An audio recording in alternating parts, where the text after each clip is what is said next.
ஸ்ரீ வள்ளி தேவசேனா சமேத ஸ்ரீ சுப்பிரமணிய சுவாமி திருக்கோவிலில் பங்குனி உத்தர திருக்கல்யாண வைபவம். ராமநாதபுரம் மாவட்டம் கமுதி அருகே நீராவி கரிசல்குளம் கிராமத்தில் அமைந்து அருள்பாலித்து வரும் அருள்மிகு ஸ்ரீ வள்ளி தேவசேனா சமேத ஸ்ரீ சுப்பிரமணிய சுவாமி திருக்கோவிலில் பங்குனி உத்திரம் 11 நாள் திருவிழா கடந்த 23ஆம் தேதி காப்பு கட்டி கொடியேற்றத்துடன் துவங்கி நாள்தோறும் மூலவர் உற்சவர் ஸ்ரீ வள்ளி தேவசேனா சுப்பிரமணிய சுவாமிக்கு சிறப்பு அபிஷேக அலங்கார தீபாராதனைகள் நடைபெற்று வருகின்றது.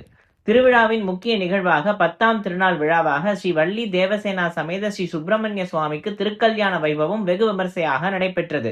முன்னதாக பெண் மாப்பிள்ளை வீட்டார் சார்பில் சீர்வரிசை தாம்பூல தட்டுகள் மேளதாளங்கள் முழங்க ஊர்வலமாக மணப்பந்தல் முன்பாக கொண்டு வந்து வைக்கப்பட்டது. அதனைத் தொடர்ந்து யாகசாலை பூஜைகள், கணபதி ஹோமம், பூர்ண ஆகுதி, தீபாரதனையும் நடைபெற்றது.